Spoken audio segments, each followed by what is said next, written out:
মই আজিৰ পৰা কেইমাহমান আগতে দিলীপ শইকীয়া মই ভূপেন বৰা আমি একেলগে গুৱাহাটীৰ পৰা এখন ফ্লাইটত ঘূৰি গৈছিলোঁ। দিলীপ শইকীয়া সাক্ষী আছিল। তেতিয়া মই ভূপেন বৰাক কৈছিলোঁ যে তোমাক এপ্ৰিল মে মাহত ভাঙি দিব। আৰু আজি অলপ আগতে দিলীপ শইকীয়াই মোক ফোন কৰিছে যে দাদা আপুনি কেনেকৈ গম পাইছিলে।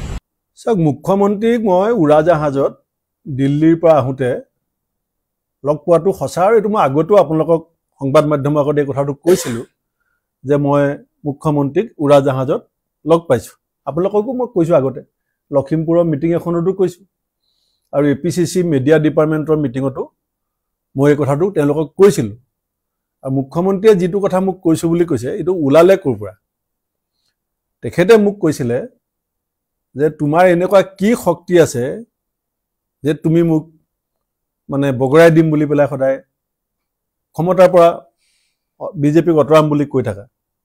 তেতিয়া মই তেখেতক কৈছিলোঁ যে আপোনাৰ বিৰুদ্ধে ৰাইজৰ যিটো ক্ষোভ আছে সেইটো আমি ভোটলৈ পৰ্যবেক্ষিত কৰিম আৰু আপোনাক ক্ষমতাৰ পৰা অঁতৰাম। তেতিয়া তেখেতে মোক কৈছিলে যে তুমি এপ্ৰিল মে মাহত তোমাৰ নিজৰ চকীখনেই নাথাকিব, গতিকে তুমি মোক কেনেকৈ অঁতৰাবা। তেতিয়া মই তেখেতক ক'লোঁ যে আপুনি কংগ্ৰেছৰ ভিতৰৰ খবৰ নাপায়, আপুনি যিটো মোক বাৰ্তা দিছে এইটো আপোনাৰ চ'ৰ্চটো উইক চ'ৰ্চ। তেতিয়া মুখ্যমন্ত্ৰীয়ে মোক কৈছিলে যে মোক আণ্ডাৰ এষ্টিমেট নকৰিবা। সেইখিনিয়ে কথোপকথন। মই আজিৰ পৰা কেইমাহমান আগতে দিলীপ শইকীয়া মই ভূপেন বৰা আমি একেলগে গুৱাহাটীৰ পৰা এখন ফ্লাইটত ঘূৰি গৈছিলোঁ। দিলীপ শইকীয়া সাক্ষী আছিল। তেতিয়া মই ভূপেন বৰাক কৈছিলোঁ যে তোমাক এপ্ৰিল মে মাহত ভাঙি দিব।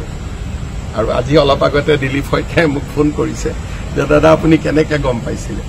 চাওক, মুখ্যমন্ত্ৰীক মই উৰাজাহাজত দিল্লীৰ পৰা আহোঁতে লগ পোৱাটো সঁচা, আৰু এইটো মই আগতেও আপোনালোকক সংবাদ মাধ্যমৰ আগত এই কথাটো কৈছিলোঁ যে মই মুখ্যমন্ত্ৰীক উৰাজাহাজত লগ পাইছোঁ। আপোনালোককো মই কৈছোঁ আগতে, লখিমপুৰৰ মিটিং এখনতো কৈছোঁ, আৰু APCC মিডিয়া ডিপাৰ্টমেণ্টৰ মিটিঙতো মই এই কথাটো তেওঁলোকক কৈছিলোঁ। আৰু মুখ্যমন্ত্ৰীয়ে যিটো কথা মোক কৈছোঁ বুলি কৈছে, এইটো ওলালে ক'ৰ পৰা? তেখেতে মোক কৈছিলে যে তোমাৰ এনেকুৱা কি শক্তি আছে যে তুমি মোক বগৰাই দিম বুলি পেলাই সদায় ক্ষমতাৰ পৰা বিজেপিক অঁতৰাম বুলি কৈ থাকা। তেতিয়া মই তেখেতক কৈছিলোঁ যে আপোনাৰ বিৰুদ্ধে ৰাইজৰ যিটো ক্ষোভ আছে সেইটো আমি ভোটলৈ পৰ্যবেক্ষিত কৰিম আৰু আপোনাক ক্ষমতাৰ পৰা অঁতৰাম।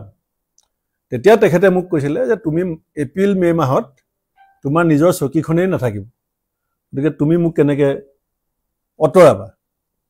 তেতিয়া মই তেখেতক ক'লোঁ যে আপুনি কংগ্ৰেছৰ ভিতৰৰ খবৰ নাপায়, আপুনি যিটো মোক বাৰ্তা দিছে এইটো আপোনাৰ চ'ৰ্চটো উইক চ'ৰ্চ।